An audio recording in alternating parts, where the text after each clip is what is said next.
Hey, what's up guys? 네, 안녕하세요. 핏불리 문석기입니다. 이번엔 10시간 이상 공복이 지속되는 상태, 즉 저녁 식사를 하고 다음날 아침에 운동하는 경우에 대해서 생리학적으로 다뤄볼게요. 먼저 여러분이 식사를 하게 되시면 탄수화물을 글리코겐이라는 고농축 에너지원으로 간과 근육에 저장을 하게 돼 있어요. 근데 여러분이 간과 근육에 저장할 수 있는 양을 넘어서게 되면 우리 몸은 탄수화물을 지방으로 변환해서 우리 몸에 축적을 하고, 반대로 우리 몸에 저장되어 있는 글리코겐 양이 적다면 근육에 있는 단백질을 가져와 에너지를 만드는 과정이 이루어져요. 그 과정에서 여러분이 생각하시는 근손실이라는 녀석이 그 과정에서 나오는 거예요. 여러분이 운동을 할 때 글리코겐을 분해해 에너지를 만들어 운동을 하게 되는 과정인데, 아침에 일어나게 되면 저장되어 있는 글리코겐 양이 굉장히 떨어져 있는 상태가 됩니다. 그 이유는 여러분이 주무시는 동안에도 우리 몸은 생존을 위해 높은 에너지를 사용을 하게 돼 있어요. 기초 대사량이라고 부르는데 생존을 위해 사용되는 에너지를 말해요. 특히 뇌 같은 경우에 우리 몸의 2.5% 부피를 차지하지만 거의 에너지원의 50% 이상을 사용하게 됩니다. 그래서 여러분이 주무셔도 우리 뇌는 살아 있어야 되니까 높은 에너지를 계속 쓰게 되는 거예요. 그러면 다음날 아침에 눈을 떴을 때 간과 근육에 저장되어 있는 탄수화물이 굉장히 적겠죠. 그 상태에서 운동을 들어가게 되시면 부족한 에너지원을 단백질에서 가져올 수밖에 없어요. 그 단백질은 근육 안에 저장되어 있는 단백질을 가져와 에너지를 만드는 과정인데, 그 과정에서 나오는 부산물 중에 암모니아라는 녀석이 있는데 많이들 들어보셨을 거예요. 그 암모니아는 우리 몸의 독성 물질로 인식을 해서 배출하는 과정이 필요한데, 암모니아가 간에 들어가 콩팥으로 가서 소변으로 배출되는 과정이 이루어져요. 그 과정이 오랜 기간 지속이 된다면 간과 콩팥에 굉장히 큰 부담이 가겠죠.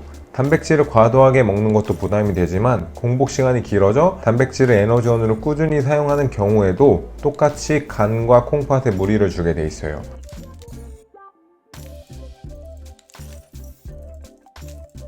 그래서 공복 운동을 잘못하게 되신다면 근손실도 물론이고 간과 콩팥에 무리를 줘서 장기 건강에 좋지 않을 수가 있습니다. 제가 제일 추천드리는 방법은 오후 시간에 우리가 충분히 글리코겐을 저장되어 있는 상태에서 운동을 하는 방법을 가장 추천드리고, 상황이 어쩔 수 없이 공복 운동을 해야 되는 상황이라면 전날 저녁에 충분한 식사를 통해 글리코겐을 몸에 저장해 주시고, 인슐린 분비가 적은 과당을 활용하는 방법도 좋고, BCAA를 운동 중에 드시는 것도 굉장히 도움이 됩니다. 근데 다만 운동 전에 보충제를 드시고 가거나 식이섬유, 과일 같은 류를 드시고 가는 것은 추천드리지 않습니다.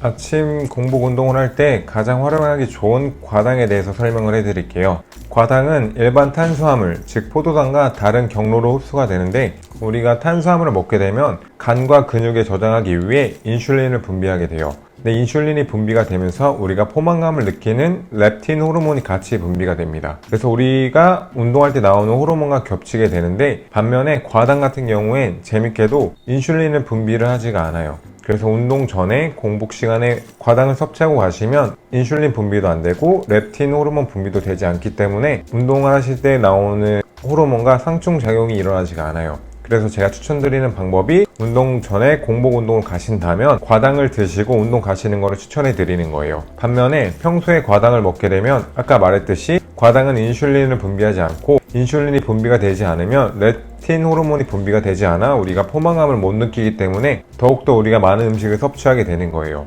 그래서 과당은 양날의 검처럼 활용하기에 따라서 크게 달라져요. 평소에 과당을 많이 먹게 되면 포만감을 못 느끼기 때문에 살이 빨리 찔 수가 있는 반면, 아침 공복 운동 전에 과당을 활용하면 인슐린 분비 없이, 렙틴 호르몬의 분비 없이 운동 효율을 높일 수 있는 아주 좋은 방법이 돼요. 근데 여기서 주의하실 게, 과당이라고 해서 과일류를 드시는 거는 좋지가 않아요. 뭐 사과나 바나나, 뭐 오렌지, 또 뭐가 있을까요?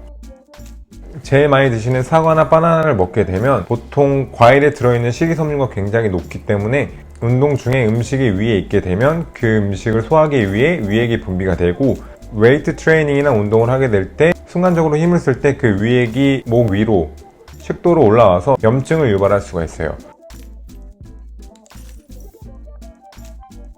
또 과일이 위에 있게 되면서 소화를 위해 혈류가 장기로 모이기 때문에 운동할 때 근육에 모여야 되는 혈류와 분산이 되니까 효율이 떨어지게 되는 거예요. 그래서 추천드리는 과당 섭취 방법은 액상 과당을 활용하는 방법인데, 대표적으로 오렌지 주스나 사과 주스를 먹게 되면 식이섬유 없이 인슐린 분비도 줄이고 렙틴 분비도 줄이면서 효과적으로 탄수화물을 공급할 수 있는 좋은 방법이니까